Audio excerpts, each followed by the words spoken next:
introduce our speaker today, and that's Kelly Zacovic. Kelly's one of my colleagues here at the city's municipal archives, and she serves as our archivist. Kelly earned a bachelor's in art history and Italian at Florida State University.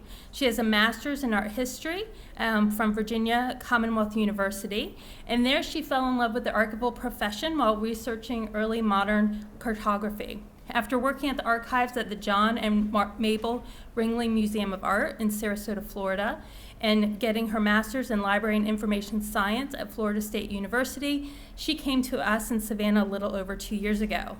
Kelly's been our lead in the Remembering the Great War physical and virtual exhibits, and today she's going to share some of the interesting stories she's been researching about what was known as the war to end all wars. So I'm going to turn it over to Kelly.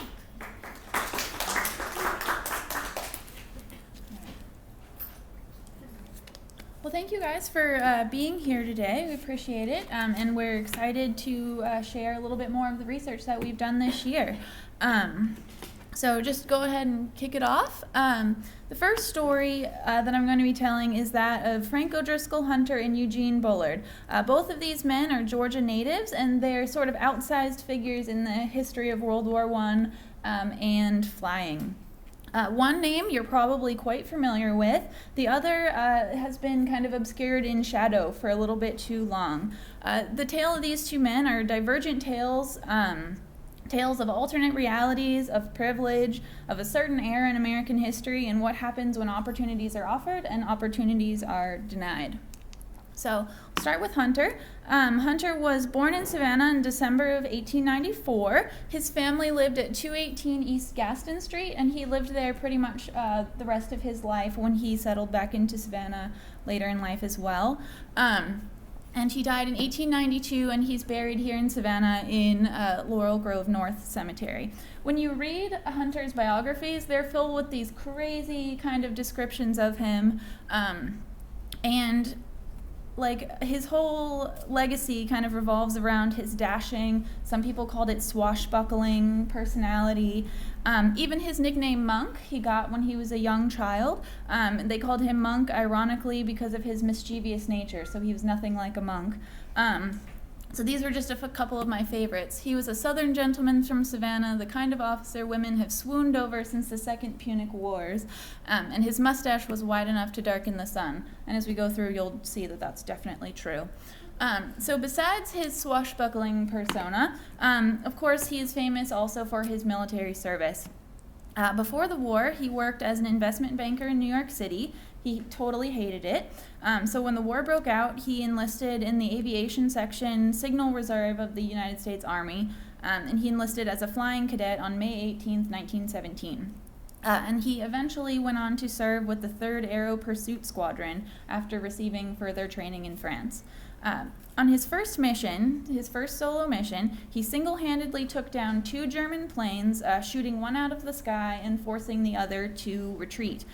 During the battle, he was hit in the face with shrapnel that caused him to bleed and become temporarily blind when the blood covered his goggles, but nevertheless, he was able to safely land his plane. This feat alone earned him the French Croix de Guerre and was the first of at least 5 incidents that would go on to earn him the Distinguished Service Cross with 4 oak leaves. The Distinguished Service Cross is the 2nd highest award in the United States military, and only one other service member earned more oak leaves than Hunter, and that was fellow ace Eddie Rickenbacker. And in this picture, Rickenbacker is here, and Hunter is here. Over the course of his time in the war, Hunter is credited with taking down at least 8 enemy planes. He's not completely immortal, though. Even though German pilots couldn't seem to take him down, the Spanish flu certainly tried. In July of 1918, he was hospitalized for almost 20 days with Spanish flu.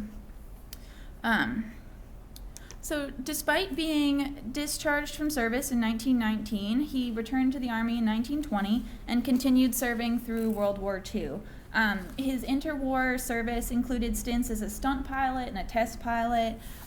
From correspondence with one of his friends, he wrote and said that during one of his exhibition flights, Amelia Earhart was in the audience and claimed that she had never seen such an impressive flight as the one that Hunter undertook.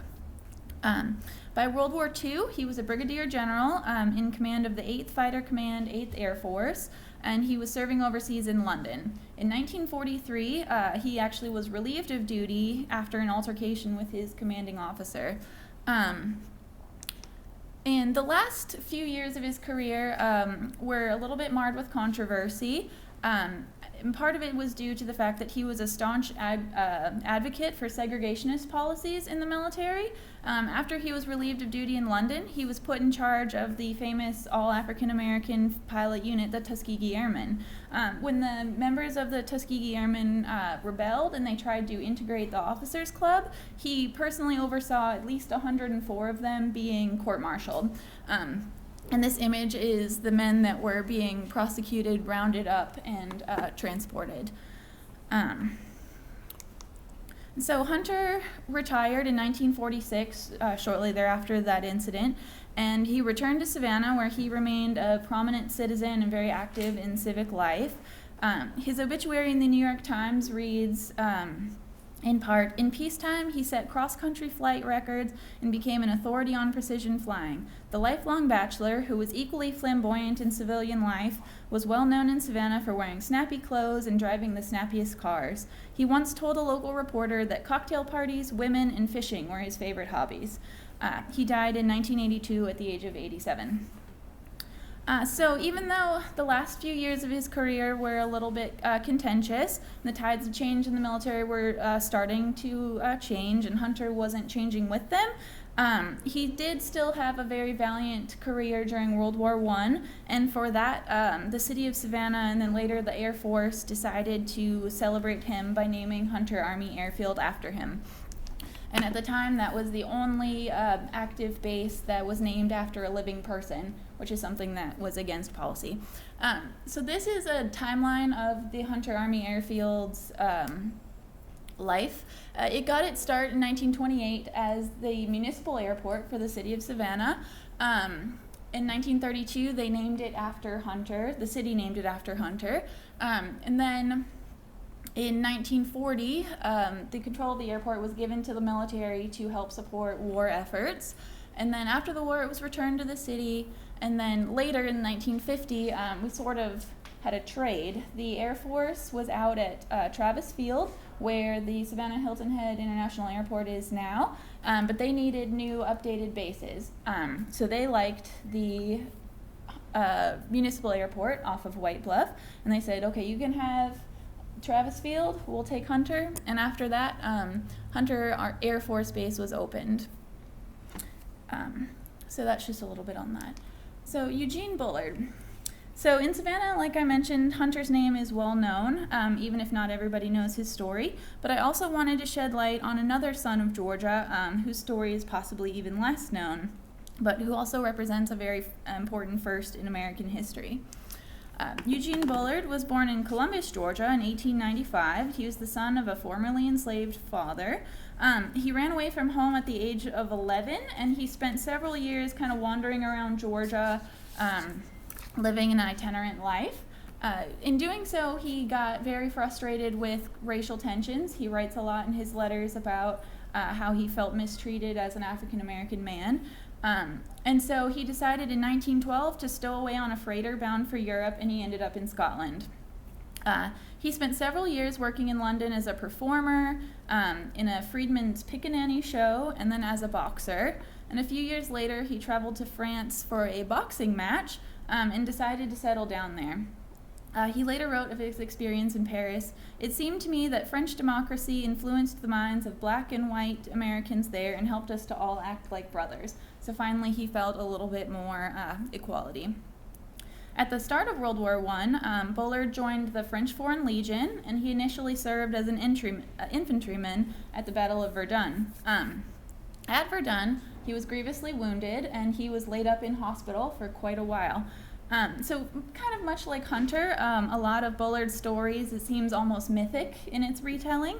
And kind of one of the founding myths of Bullard is that while he was laid up in the hospital, he bet his friend laying next to him $2,000 that he didn't have, that he would become a pilot. The bet paid off, and in 1916 he joined the French Aéronautique Militaire, and that set him on a path to become the first black fighter pilot in history and the only one to serve during World War I.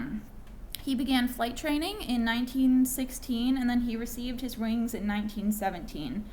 He celebrated his achievement with friends in Paris, and he later recalled, "By midnight, every American in Paris knew that an African-American by the name of Eugene Bullard, born in Georgia, had obtained his military pilot's license." So it was a pretty big deal. By November 1917, he had claimed 2 aerial victories. So even more of his personal mythology claims that during his flying days, he's said to have an insignia on his plane that portrayed a heart with a dagger and the slogan, "All blood runs red." Even more crazy, he flew with a mascot, or a co-pilot, which was a rhesus monkey named Jimmy, and he's seen here with Jimmy. So after the United States entered the war in 1917, Bullard attempted to come home, and he attempted to join the Army Air Corps, but he was not accepted. The Army claimed that it was because he was an enlisted man, and the Air Corps required everybody to be at least an officer, but he was celebrated enough that didn't have to be an obstacle, but really he was rejected because of the color of his skin. So he returned back to the French military, and he served out the rest of the war in France. The French showered him with more than 15 decorations for his service, including the Croix de Guerre and the knighthood in the Legion of Honor. This is the Croix de Guerre, and this is the Legion of Honor, and you can see them in his photo up here. The Legion of Honor is about the highest honor that you can receive in France, and so for him to receive that is a big deal. After the war, he stayed there, and as an active member of the American expatriate community that was thriving in Paris, he owned a nightclub, he ran an athletic club, he married a French woman. It's even said that Ernest Hemingway based a character in The Sun Also Rises off of him, and that Langston Hughes washed dishes in his nightclub. So he was pretty well connected in Paris. At the start of World War II, he again enlisted in the French military and again was pretty seriously injured. Prior to the war, he engaged in some anti-Nazi espionage activity. How they haven't made a movie about him yet, I'm not sure. But fearing reprisal for his espionage activity, he decided it was time to come back to the United States, and he settled in Harlem. There, he pretty much lived a life of obscurity. He worked as a security guard and a longshoreman. He became really active in the civil rights movement, and he was involved in several high-profile civil rights events in New York City. And then his last job was as an elevator operator in Rockefeller Center, where many of the people that he transported every day knew almost nothing about his wartime career. When it was finally revealed, he was interviewed on the Today Show in 1959, and he wore his elevator operator uniform during the interview. Bullard died in 1966, and he's buried with military honors at the French War Veterans Cemetery in Flushing, New York. In the book Eugene Bullard, Black Expatriate in Jazz Age Paris, author Craig Lloyd points out the poignancy of Bullard's situation. And it's one that I think when you put it next to Hunter's is even kind of more stark. He says, "The contrast between Eugene Bullard's unrewarding years of toil and trouble early in life and late in life in the United States and his quarter century of much heralded achievement in France illustrates dramatically the crippling disabilities imposed on descendants of African ancestry." In 1989, the same year as Hunter, Bullard was inducted into the Georgia Aviation Hall of Fame, and then in 1994, he was finally posthumously commissioned as a second lieutenant in the United States Air Force. So we all know that service on the home front was very important to success in the war. So what did that service look like in Savannah? The Red Cross, of course, was a big part of the war effort. The Savannah branch was organized during the Spanish-American War by the wife of former Mayor William Washington Gordon, and after the war, the group disbanded. Then they were reorganized in 1908, and they were largely inactive until the Savannah National Guard were called to the Mexican border in 1916. After an initial frenzy of support for the National Guard, Savannah Savannah summer heat kind of stomped out the activity when all of the members decided to go to their summer homes. So the group was inactive again. And then finally in 1917, the Red Cross really ramped up their recruiting efforts, and they've been a fairly active unit ever since. They undertook the task of making surgical dressings, and this became so popular that first they had to move their headquarters to the Rectory of Christ Church on Bull Street, and then finally the site of the former Oglethorpe Club on Bull and Broughton Street. They moved there in 1918. In June of 1916, the Savannah Red Cross had only 26 members, and by October 1918, their membership counted over 9,500. And this, of course, was the white branch of the American Red Cross. There also was an African American branch. As the pamphlet on the history of the Savannah branch relates, the only other problem that the chapter had to solve was how to handle the Negroes who decided to contribute their share towards the Red Cross work. After serious thought, it was deemed best to organize them into their own branch. So that group was called the Toussaint Louverture branch, and named after a leader of the Haitian Revolution. Members of that group, which are seen in this photograph, include several pretty important African American women that are important locally and on like a national level, such as Rebecca Stiles Taylor, who is this woman, the second in the front here. Rebecca Stiles Taylor, she was a powerful civil rights activist and suffragette. So the Black chapter was allowed to keep their own dues, to organize themselves, and to have their own headquarters, and then to also host their own canteen. The pamphlet also notes that in other southern cities where Black membership was organized as an auxiliary to the main branch, a lot of racial friction occurred, which hampered the efforts. In Savannah, though, the pamphlet notes, no such altercations were had. So these statistics from the Red Cross pamphlet mention that during the wartime they produced 347,333 surgical dressings, 15,484 knitted garments, and they served over 62,000 men in the canteen. In addition to making garments for refugees, making mosquito head nets for the soldiers at the Georgia bases, and collecting linens.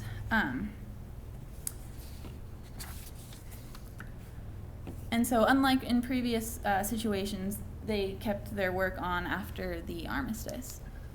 One of the most interesting things that I found during my research for this was the War Camp Community Service Club. This was an organization that was organized in February of 1918. It was supported by subscriptions, personal donations, and volunteer time. The aim of the War Camp Community Service Club was to support the men in uniform and provide recreation and entertainment for them. The clubhouse was located at the corner of Bull and Liberty in the old Chatham Hussars Club, where the public kitchen is now, and it's across from the Hilton Hotel. They hosted dances, concerts, lectures, French lessons, garden parties, game nights, you name it. There's a wholesome entertainment to be had. They were probably hosting it at the War Camp Community Service. And one of the biggest draws for the club was the ever-presence of attractive young girls to make things pleasant and homelike. But their manual says, don't worry, there were always at least 2 chaperones present at every event. So additionally, the club had dormitories where soldiers could get a room for 25 cents a night and a canteen where they could get meals for 35 cents. There was also a cigar stand which sold cigars, cards, candy, stationery, kind of other sundry items, and this was of course staffed by another attractive young lady, and it's one of the most popular spots in the club, the manual says, though this is perhaps unnecessary to state. The War Camp Community Service Club, they ran an employment bureau. One of their chief activities also was entertaining soldiers that were at the Marine Hospital. They arranged boat trips, trips to the movies, even a prize fight for the soldiers that were in hospital. And of course, ice cream socials were a regular event. They hosted both French and American troops at the club. They celebrated holidays, Christmas, 4th of July, even French Independence Day. And when a submarine fleet visited Savannah, the members were welcomed with a special dance, and local automobile owners volunteered to give them rides around town in the suburbs in their cars, which I can imagine was a welcome relief from a 1918 submarine. So all in all, by the end of the war, over 30,000 people came and passed through the club's doors. Entries in the guest book just show you how well the club's efforts were received. Some of my favorite entries are the drawings such as this, or another frequent theme is praising Southern hospitality. One reads, "Us boys from the North coming to the far South have been made to feel at home and thereby realize that we are in service of the whole nation. Our boys will return to their homes with fond memories of the hospitable South." So Savannah's been making its reputation as the hostess city for a very long time. In March of 1919, large groups of soldiers were coming home, and this club, along with other relief organizations, participated in a homecoming event for the soldiers, which included a parade and a barbecue in Forsyth Park. So this is an image of the club all decked out with bunting, with people waiting for the parade to come by. And this is maybe my favorite. This is an image of the barbecue in Forsyth Park, and it reads, "These trenches, these are real, lovable trenches, dug especially for old-time barbecue, which Savannah held after the parade for its men in uniform who had returned." And then it goes on to say, for returned soldiers, sailors, all the men were participating in an attack on the barbecue. So they dug a trench, and then they barbecued on top of the trench to welcome the soldiers home, which I'm sure that's exactly what they wanted to see after being in war for a while, is yet another trench. But this kind of leads me into talking about what else was going on in Savannah at the time, and what our celebrations were, and I was interested in how newspapers were covering the war. So newspapers, of course, are a really great resource for kind of understanding what's going on the daily level, on the local level. And of course, a lot of our research was done in the newspapers. So when we first entered the war, there were a lot of articles about proudly proclaiming the number of Savannah citizens that were enlisting and that were being shipped off to war. There were op-eds proclaiming no city in the whole United States was as patriotic, and no sons were as proud to serve as the sons of Savannah. Another theme that's kind of a personal favorite, there was a lot of mention of weddings. Of course, you have to get married before you go off to war. So you have precedents broken by July weddings, more weddings than ever at the United States Capitol. And this thief over here, this Maryland girl who steals a soldier, she was reported as 5 feet of sunshine, smiles, romance, and happiness. She followed her soldier from Camp Meade to Camp Gordon, and she stole him away so that they could get married. So I guess if you're going to go AWOL, that's a pretty decent excuse. Throughout the war, political cartoons were pretty prominently displayed on the front page of the newspaper, at least once a week. And so, of course, political cartoons, they depict patriotic attitudes and major events in thought-provoking ways. This was a July 4th cartoon, and so it's kind of like the United States flag, on a bomb, and we're about to blow up the Kaiser and about to blow up autocracy. This one I think we can probably all relate to today. You don't get time to read one extra before another one comes out, and it's poking fun at all of the breaking news that's constant. You can't possibly keep up. And then this one is after the Armistice. The Kaiser's plans for world domination are coming down on his head. So, advertisements. With America entering the war, there was a great surge in readership of newspapers. Everybody was clamoring for the latest news. So with that, there was an opportunity for, there was a value increased in ad space in the newspapers. So companies really kind of capitalized on this surge and played to the hearts of consumer with messages appealing to their patriotism, for their need for service, and for their love of soldiers overseas. So for this one, you can't do your bit if you have a bad back, if you're not feeling well, so you better take your kidney pills. These sort of use soldier imagery, and Wrigley is appealing to you to help our boys give to the war work. And this is one of the stranger campaigns that was throughout. Lucky Strike cigarettes, their slogan, "It's toasted."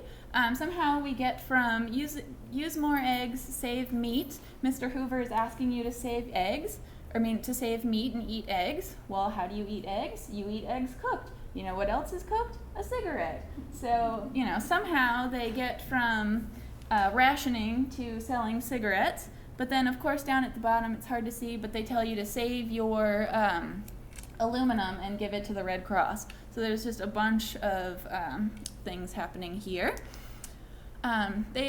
Photo studios, you could have your photo made and sent to your soldier overseas, which I think is pretty charming. Christmas was a big deal. This ad reminds us that what our last day to get our package to our soldiers overseas are, and they've put together a number of gift packages for the soldiers, that exactly what he might want, and Leopold Adler as well.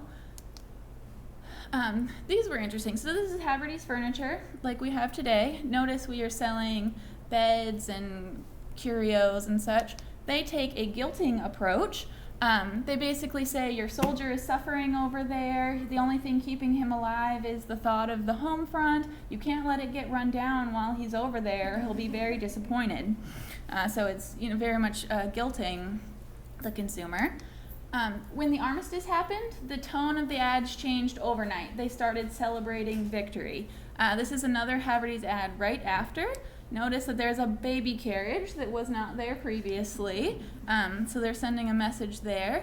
And again, they're guilting us, saying he's on his way home, all he wants is the comfort of home, so you better replace all of your furniture so that he has something he's proud to come home to. And so again, these are some more of the post-armistice ads. We should sing, there were victory sales, there were pages and pages. When a unit would come home, welcome boys of the 61st, every shop in Savannah must have taken out an ad to welcome a unit home. And then finally, another strange one. This is an ad appealing to boys to carry a paper route. So they're saying, you're too young to fight, so how are you going to do your service? You should carry a paper route. It's great training. For what? I'm not entirely sure. So I just thought the ads were really interesting. And so now we have the armistice. So the news leading up to the signing of the armistice was increasingly more positive and hopeful. And then on the morning of the 11th, the headline, Germans sign bitter armistice, former Kaiser fugitive in Holland, revolution reigns in all parts of Germany. And in the spot where usually the cartoon was, right here in the center, was an announcement about the ending of the war and the conditions of the armistice. And this is the Savannah Morning News. And then this was the Savannah Evening Press, so later in the day after the events have taken place. And they called it Modern Savannah's Greatest Day. And it mentions Victory Day event will be the climax of a celebration. The mayor and the committee are deciding on a monster demonstration. So they were putting plans in place to have a parade, assorted other demonstrations. This was the newspaper, the Savannah Morning News, the day after the armistice, and it outlines the happenings of the previous day. So in Savannah, word began spreading at about 10 a.m., and crowds were gathering in the squares, ringing bells, honking horns, waving flags, all over the city. Pretty early, a group, in a delirium of joy, it says, burned an effigy of the Kaiser at the corner of Bull and Broughton Street. Not only did they burn an effigy of the Kaiser, they hung him and then they buried him in a black coffin where he was allowed to smolder for the rest of the day so that everyone could witness this. I searched high and low, nothing more would I like than to find a photograph of this, but it just didn't work out. The city was also illuminated with fireworks, and streetlights were kept on much later in the evening than had previously been allowed. So again, here's a mention of the formal celebration called for Thursday, but by the next day, the parade plans are abandoned. The committee decided there's probably going to be something on a federal level, there's probably going to be a big event, so we're not going to duplicate efforts, and they abandoned parade plans, big parade plans. Also, on the following Wednesday, 1,000 soldiers did parade through the city of Savannah, and they were presented with medals. So there was a little bit of a celebration in a parade. And then there's the case of Mr. Woltgen. Mr. Woltgen was a German-born naturalized American citizen, and he had been living in Savannah for 20 plus years, and somehow in all of the fray he was falsely accused of insulting and disrespecting the flag. So he was probably just a scapegoat of kind of fears at the time. He was drug out of his business, and he was drugged through the streets by an angry mob, and he was taken to the police barracks on Oglethorpe. And despite the police trying to de-escalate the situation, they made him kiss the flag 3 times and salute it. So sort of just kind of an embarrassment. The newspaper actually writes about this incident somewhat shocked and with a very kind of embarrassed tone, and they remarked how nothing of the kind had happened in Savannah throughout the entire war, and they didn't understand how it could happen now. So with that,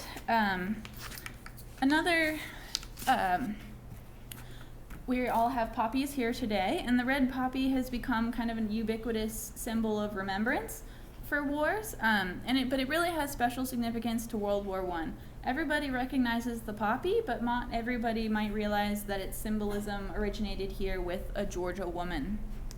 So this is the story of Morna Bell Michael, who's known as the Poppy Lady. She was born in 1869 in Good Hope, Georgia, and she was one of 7 children of a wealthy cotton farming family. And she was privileged enough to attend private school throughout her life, and so she felt compelled to give back. And at the young age of 15, she started her career as an educator, teaching in her native town of Good Hope. Soon thereafter, she transferred to Athens, Georgia, and taught at the normal school. In 1912 to 1913, she studied at Columbia University, and in 1914, she was actually traveling through Europe when the war broke out. She had to flee to Rome to get a safe passage home, and there she worked with the American Embassy and worked as a hostess and made arrangements for more than 12,000 Americans to get safe passage back to the United States. In 1917, she was back and she was working as a professor at the University of Georgia, and when the war broke out this time, she again felt compelled to do something to help the cause. Since she wasn't a trained nurse, which was a big profession at the time, and she was 47 years old, which was 10 years too old almost to participate professionally in a lot of the aid organizations, she took a job in New York at the YMCA training facility, training aid workers to be sent overseas.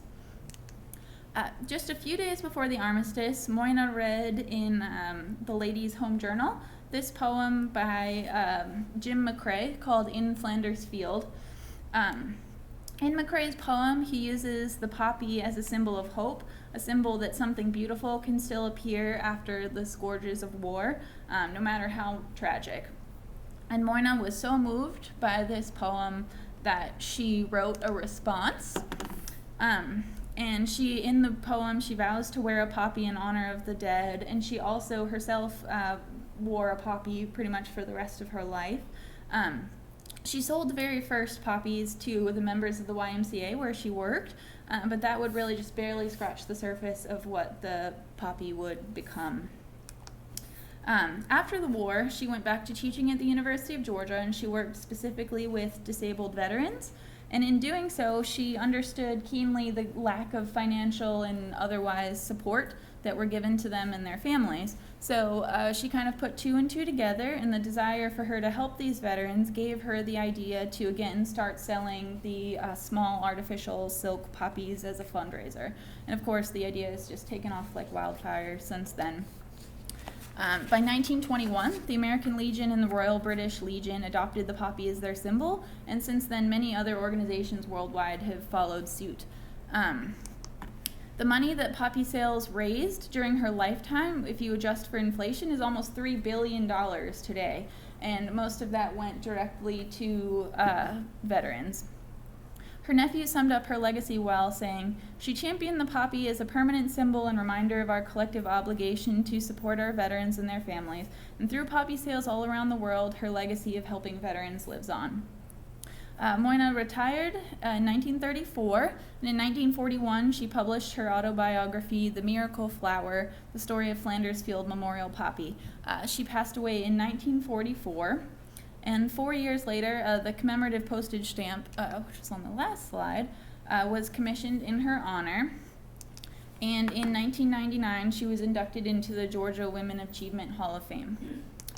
So that's about all I have. Thank you guys for listening. I do definitely want, if you're interested, across the hall we have an open house of really awesome items that our staff members, Luciana and Lacey, have been able to pull out. So I encourage you to go over and take a look at those. And we also have an online exhibit with more loans that we've gotten from the community, and you can find that at savannahga.gov/thegreatwar. Thank you.